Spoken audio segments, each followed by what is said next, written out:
You're listening to a Brooklyn Nets episode of the Jacob Valk Show. He's breaking down the team's latest goings-on as only he can. Follow him on Twitter at RealJacobValk. Here he is, Jacob Valk.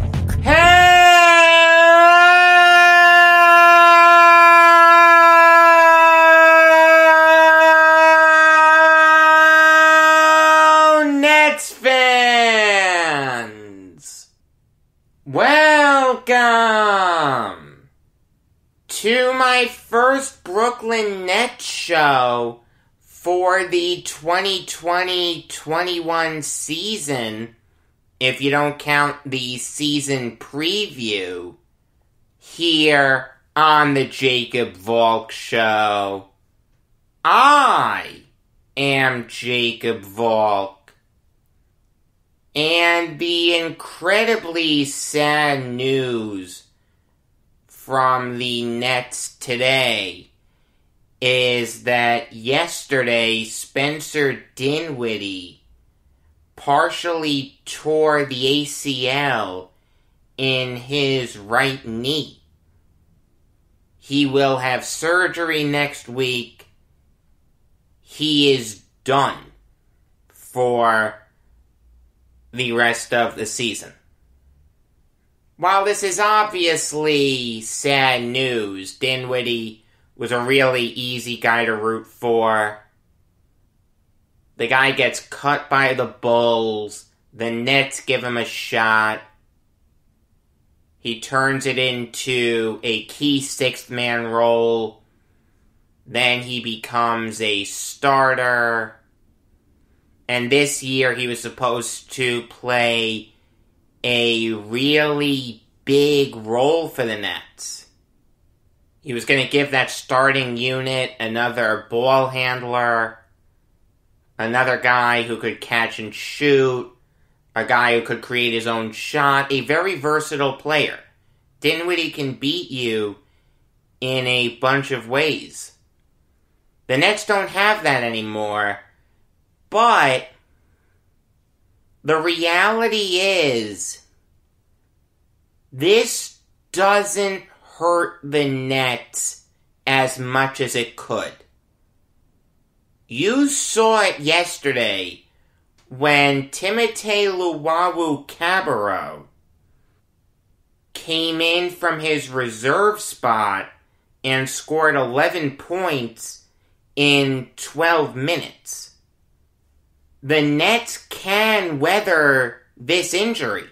It's really easy. You just put LeVert into the starting lineup. Landry Shamet becomes the backup point guard. I'll get into Shamet in a minute because I have some things to say about him. You can put TLC at the 2. He's very capable of playing shooting guard. Prince at the 3. Green at the 4. And Allen at the 5. This doesn't hurt the Nets that much.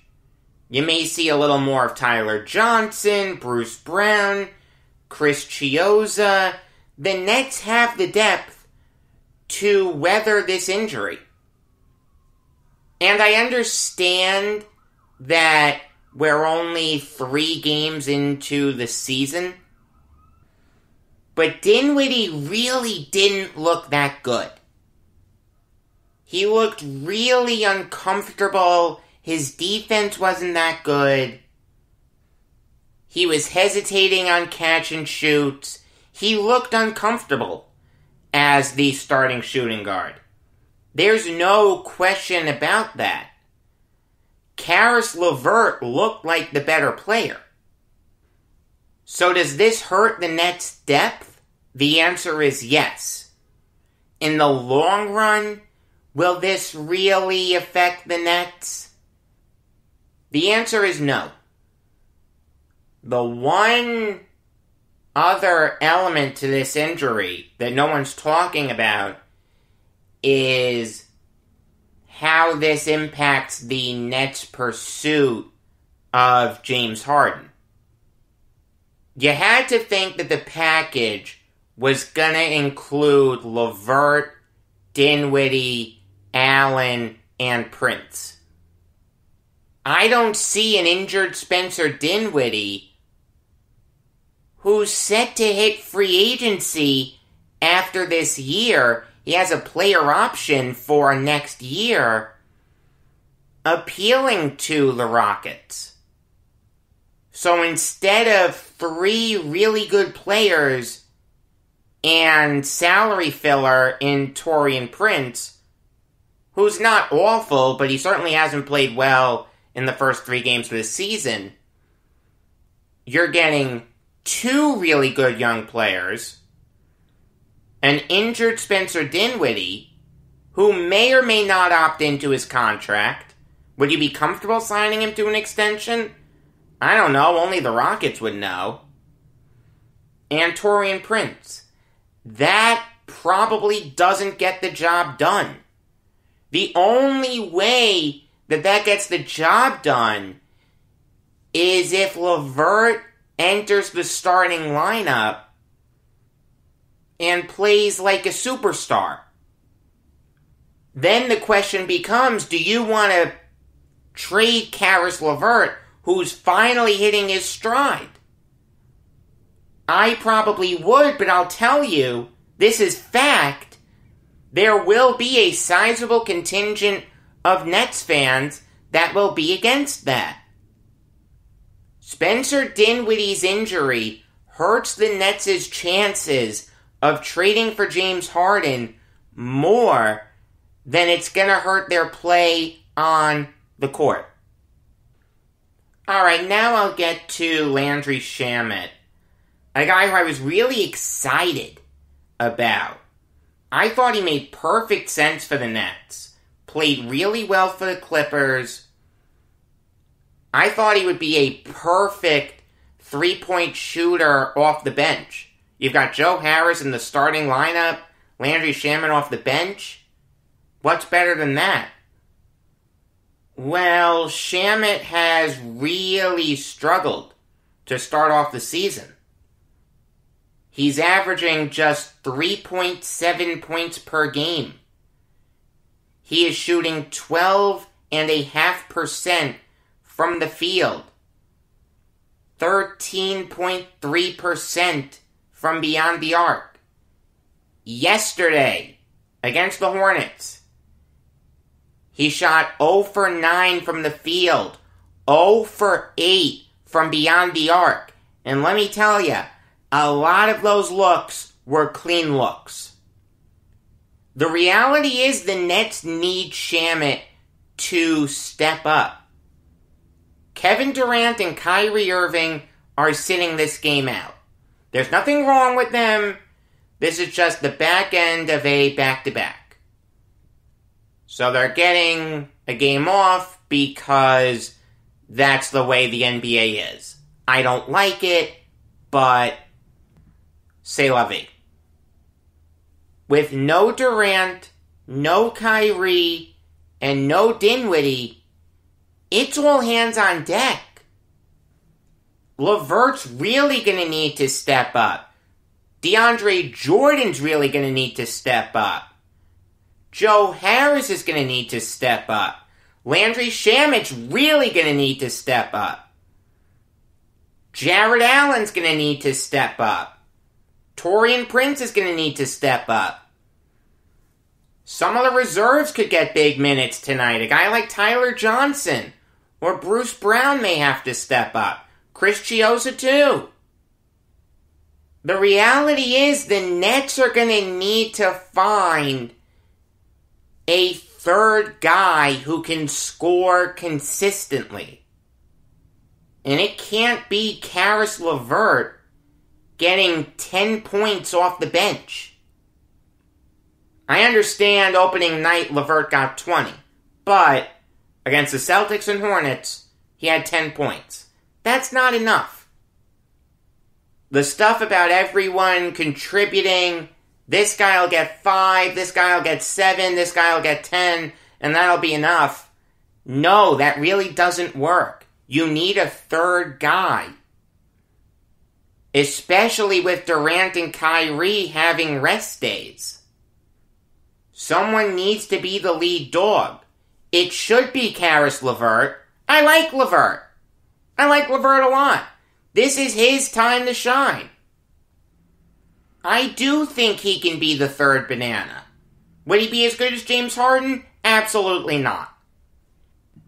But this disjointedness that the Nets have shown, minus Durant and Kyrie, they're doing what they're supposed to do, just isn't going to work.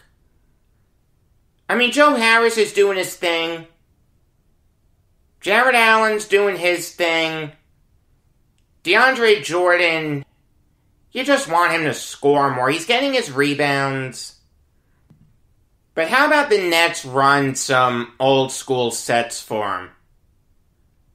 I'm talking 4 out, 1 in. Let Jordan post up the defender and let him work. This guy's only averaging 3 points per game. He really has to get his act together.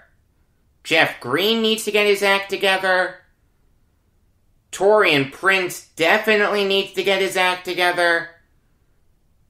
Green's only averaging 3 points per game. Prince is averaging 2.7 points per game. He's shooting .091 from the field. I'm not sounding any alarms. It's 3 games into the season. But the Nets do need some of these guys to step up. Durant and Kyrie can't do it all by themselves.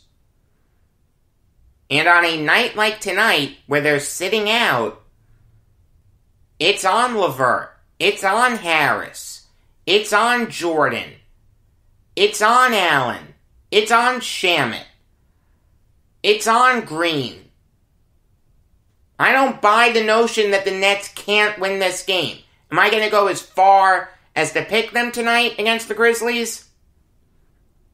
I'm not going to put money on the game, but I don't believe in throwing games away. I don't think it's impossible that the Nets can win this game. These guys just need to step up. They can. They have the ability to do it. They just have to do it. The morning of January 4th, you're going to get another one of these Brooklyn Nets shows. Then the evening of January 11th, you're going to get a New York Islanders season preview. And then I'm going to alternate from there. Nets, Islanders, etc., etc. Regular episodes of The Jacob Valk Show come your way every weekday afternoon. Except I am taking Thursday and Friday off for New Year's. Wednesday's show will be posted at high noon. Then the normal schedule resumes on January 4th. Also, in the evening, New York Jets off-season preview. Until next time, I am Jacob Valk saying that when I played baseball, I got death threats all the time. From my mother, that is.